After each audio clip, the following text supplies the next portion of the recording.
T'as vu, je n'ai pas dit grand-chose, je suis vite re-shadowban, hein. Parce que ma moyenne de vues sur l'autre compte, quand je disais rien, je sais même pas ce que je dis qui va pas en vrai, hein. Je dis juste la vérité, donc normalement, la liberté d'expression, elle est sacrée, hein. Et on devrait nous laisser parler comme on veut, donc on n'est pas chez nous ici. Il faudrait peut-être un endroit où on peut parler librement et où on appelle les gens à venir sur ce réseau. Voilà, les réseaux libres, ils sont un peu compliqués. BitChute, c'est un peu compliqué. Il n'y a pas autant de monde dessus. Il n'y a pas les mêmes lives, etc. Mais franchement, ça va pas. On appelle à quoi? À une autonomie, en fait, hein. Je pense que moi, je vais appeler à ça.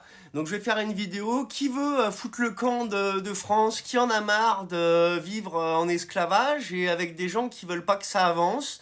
Qui a envie de prendre un terrain à plusieurs familles? Dites-moi, ça intéresse quelqu'un l'autonomie?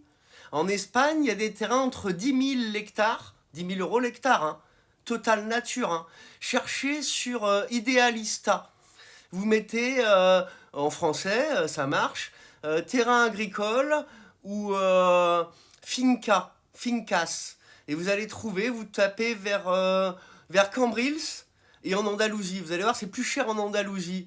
Moi, je mettrais des exemples de ce qu'il y a. Il y a moyen d'avoir, vous voyez, une maison, un terrain en France, le prix que c'est.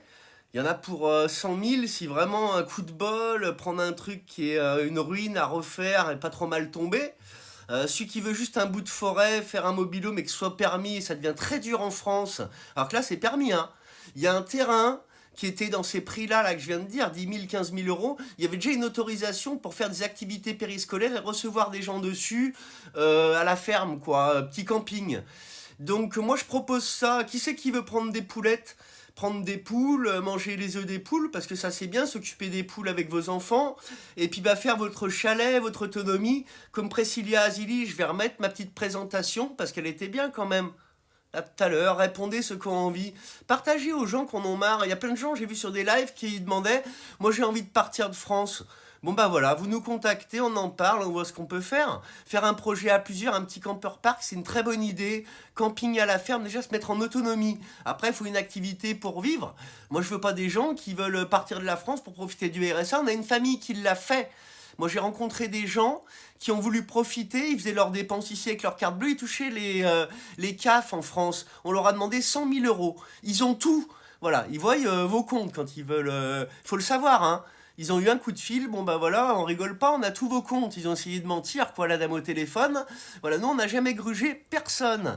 Et eux, ils ont voulu le faire, ils se sont fait niquer. Nous on veut pas faire une union avec des gens qui peuvent pas. Si vous n'avez pas les moyens de venir, déjà de vous payer le voyage, alors ça coûte rien, ça coûte deux pleins d'essence, hein. De venir même en Andalousie avec votre voiture chargée. Et puis après, par contre, faut avoir une idée, un projet. Donc à plusieurs, on apporte quand même une facilité. Moi, je connais par cœur l'Espagne. C'est dommage pour ma vidéo sur les aux gitans. D'ailleurs, ceux qui l'ont vu, qui veulent revenir, je suis là. Je la reposterai peut-être, mais bon. Allez, autonomie ou pas?